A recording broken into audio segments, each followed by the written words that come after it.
freshman college in 1971, 72, I can't really remember. We were all called into the auditorium in the old campus. And Roy Smith, or maybe Rusty Bailey, another sort of British Empire guy, called us, would all the orientation instructors come up to the stage, please?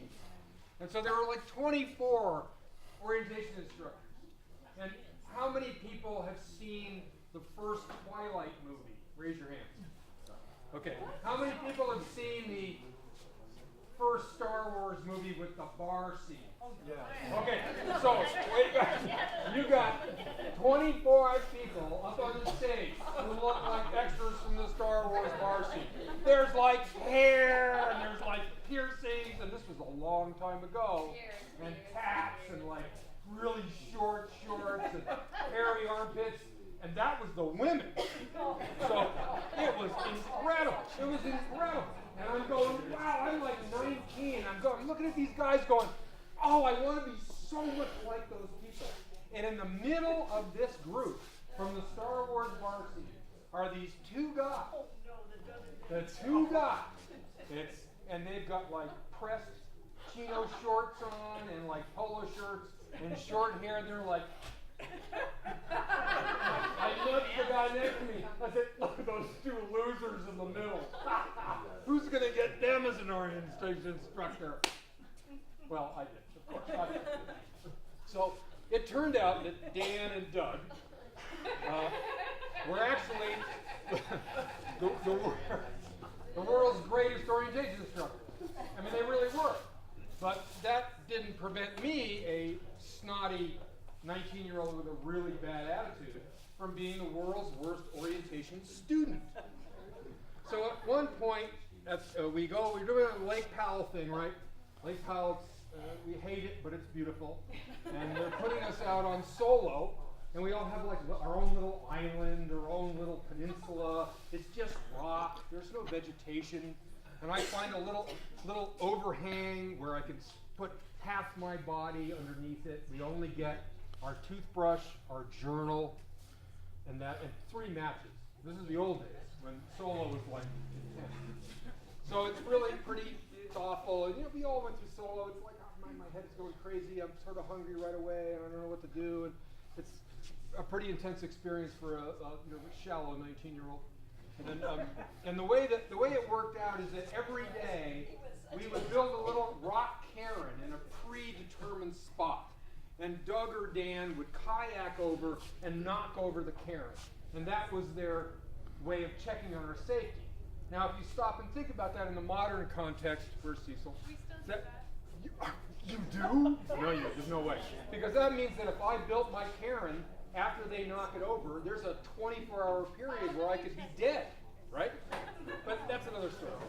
So anyway, the first time I build a cairn, Doug paddles over, he knocks it over, and I'm thinking, that's not any fun.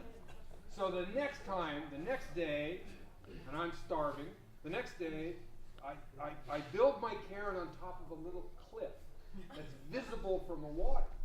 So Doug paddles over, and he's looking around he looks up, and I'm watching him. I'm hiding behind a rock, watching him. And he rolls his eyes, fucking Sturgis,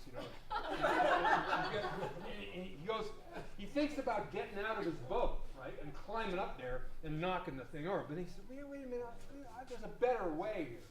So he paddles up to the cliff, pops his spray skirt, puts his paddle in one hand, grabs the rock cliff with the other hand, and pulls himself up out of his boat. So his feet are in the boat, his paddle is here, he's up like this, and he's trying to swing the paddle and knock down the thing. And then, of course, even to this day, my glee, the boat slips out from underneath him and leaves him momentarily suspended on the cliff before he has to fall back into the water. And so I am psyched.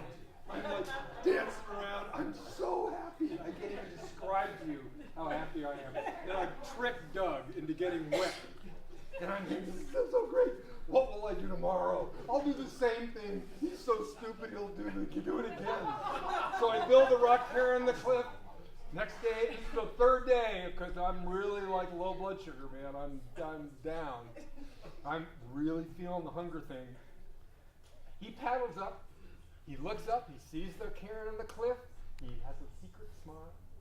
He paddles to the shore, he pops his spray skirt, puts his paddle behind him, gets out, walks up to the cairn, kicks it over, and he looks around, and he reaches in his pocket, and he pulls out a little something, and he puts the little something down on the ground, and then he walks back to his paddle, paddles it. What is it? What has he left me? And I run over, it's a little tiny chunk of a sugar wafer. Okay, now, I'm 19, and I'm unusually stupid for a 19-year-old boy. So I don't realize that the minute I put that thing in my mouth, it's going to dissolve into pure sugar. And that pure sugar is going to go down my throat. And it's going to get about here and completely disappear. So my body, my entire body that has not had any food in it for 3 days, is going to get this message that food is coming. And then no food is going to come. Well, I spent the last day of my solo writhing on the ground in absolute agony. And so